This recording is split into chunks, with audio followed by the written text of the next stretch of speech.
The film opens in Queensland, Australia at Christmas time. We meet Lou, a sharp, resentful person who lives in a weatherboard house on stilts at the edge of sugarcane country. Outside, the fields are full of burning cane. The air smells of smoke. It is the kind of landscape that feels beautiful and oppressive at the same time.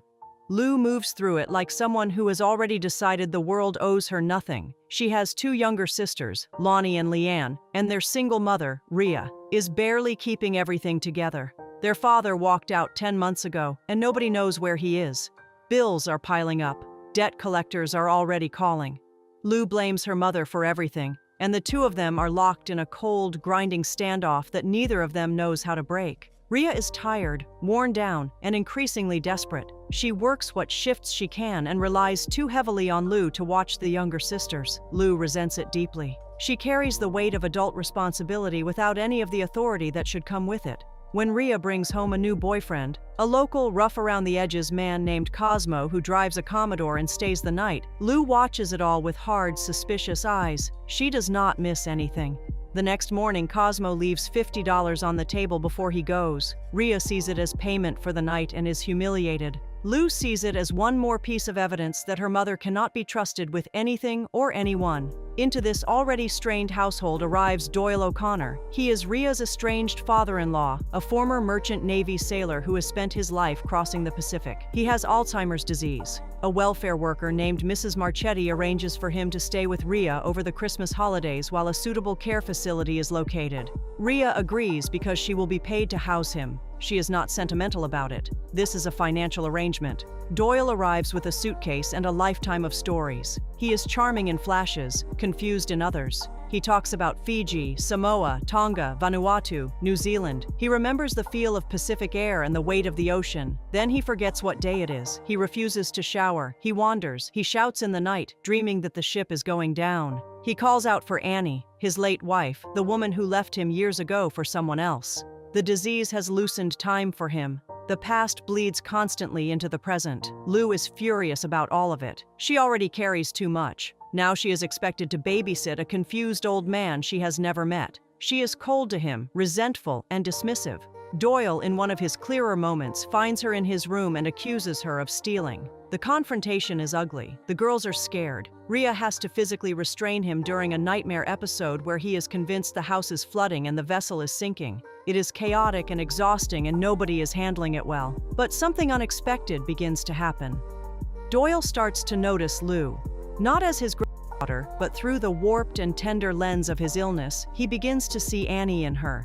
He sees the person he once loved, the one he spent decades grieving. He brings her flowers from the garden. He talks to her about a Maori love song from New Zealand, a song about how much a man can want someone back. He tells her she is beautiful. He asks her if she has ever wanted to sail to Fiji. He is gentle and attentive and present in a way that nobody else in Lou's life has been for a very long time. Possibly ever. Lou knows it is not real. She is sharp as a tack, and she knows exactly who Doyle thinks he is looking at. But she plays along. At first, it is just a game, something to pass the time, something strange and interesting to observe. Then it becomes something else. Doyle treats her with a tenderness that Lou has been starved of. He listens to her. He asks what she is thinking. He brings her small gifts. He asks her to dance with him in the kitchen. In his fractured world, she is the most important person in the room, the only one who matters. And Lou, who is angry at everyone and trusted by no one, finds herself being quietly and unexpectedly cherished. The two of them develop a private world together. Lou teaches him how to use a child-proof lid. He teaches her about the sea. They sit by the window and watch a cargo ship move slowly along the horizon.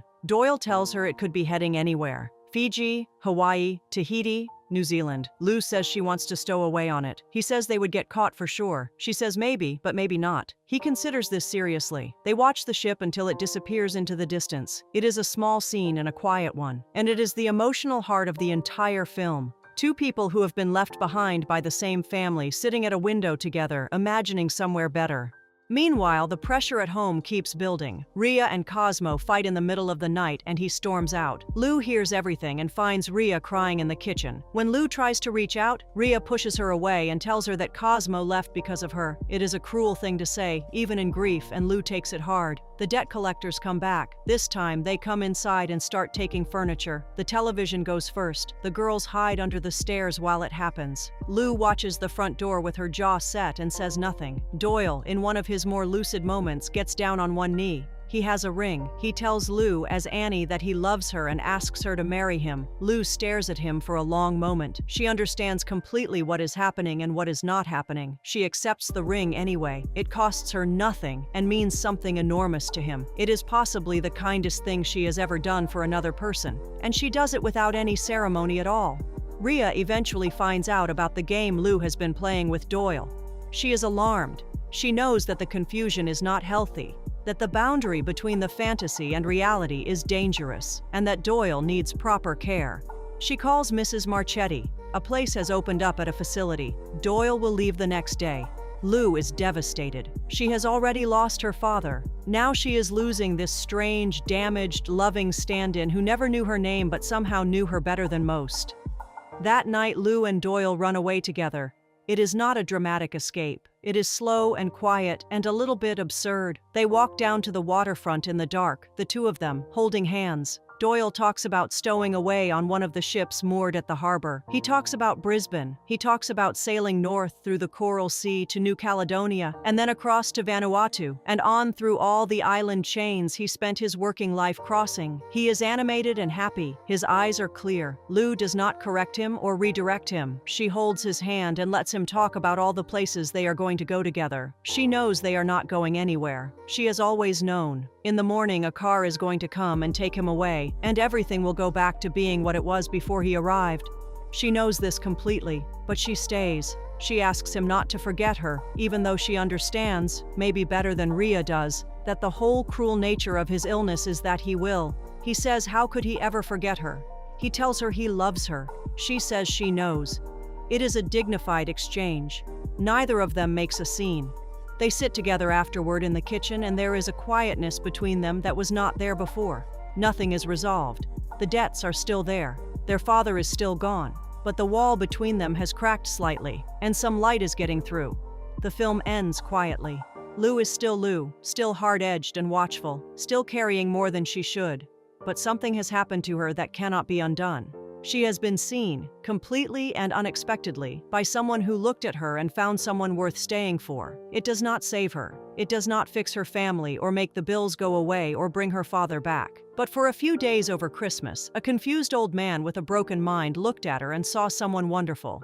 That is not nothing. She stands on the veranda and watches another cargo ship move slowly along the horizon, heading somewhere she cannot yet go. And for the first time in the film, she does not look angry. She just looks like someone watching a boat.